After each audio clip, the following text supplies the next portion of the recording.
নমস্কার, সবাই কেমন আছেন? সবার জন্য আমার রান্নাঘরে আপনাদের সকলকে স্বাগতম। আজকে আমি কাঁচা আম দিয়ে আচার তৈরি করব। আমগুলো আমি প্রথমেই ধুয়ে রেখেছিলাম আর গ্রেটারে করে আমগুলো খোলা সমেত গ্রেট করে নিয়েছি আর তাতে নুন দিয়ে মাখিয়ে রেখে দেবো।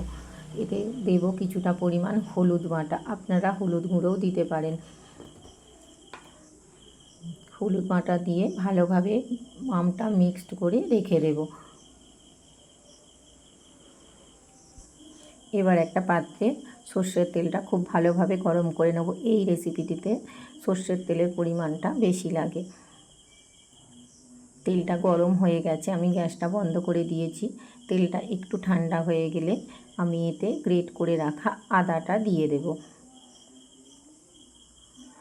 দেখুন 2 ঘন্টা রেখে দিয়েছিলাম, আমটা এরকম হয়ে গেছে।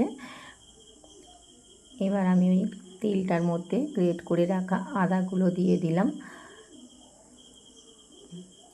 এই আমের মধ্যে ওই আদা মেশানো তেলটা দিয়ে ভালোভাবে মিক্সড করে নেব।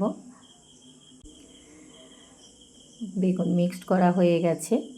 এবার আমি একটা অন্য পাত্রে ঢেলে নিলাম আর ওই থালাটার মধ্যে কাঁচা লঙ্কাগুলো টুকরো টুকরো করে নিয়েছি গ্লাসে করে। কাঁচা লঙ্কাগুলো একটু লাল হয়ে গেছে, কাঁচা লঙ্কা সবুজ হলে খুবই ভালো হতো। আর ভাজা মশলাটা আমি তৈরি করে নিয়েছিলাম, এতে মৌরি, জিরে, ধনে দিয়ে আর সর্ষে ভেজে নিয়েছি হালকা করে, নিয়ে গুঁড়িয়ে নিয়েছি। আর দিলাম লঙ্কা গুঁড়ো, হলুদ গুঁড়ো, নুন। আপনারা চাইলে কালারের জন্য কাশ্মীরি লঙ্কার গুঁড়ো ব্যবহার করতে পারেন। আরও দিয়ে দিলাম কিছুটা পরিমাণ সর্ষের তেল, দিয়ে খুব ভালোভাবে মিক্সড করে নিয়েছি। এর মধ্যে দিয়ে দেব গোটা মৌরি, গোটা ধনে।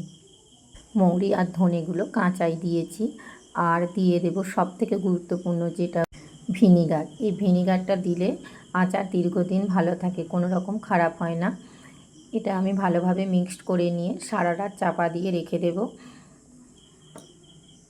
সারা রাত চাপা দিয়ে রেখে দিয়েছিলাম। পরের দিন আমি একটা কাঁচের শিশিতে কিছুটা পরিমাণ কাঁচা সর্ষের তেল দিয়ে দিলাম।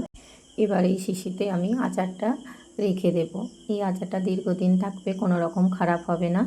আমার রেসিপিটা ভালো লাগলে অবশ্যই লাইক, কমেন্ট, শেয়ার করবেন। আর নতুন নতুন রেসিপি পেতে হলে অবশ্যই আমার চ্যানেলটি সাবস্ক্রাইব করবেন। এই রেসিপিটা আপনারা টুকরো করে কেটেও তৈরি করতে পারেন।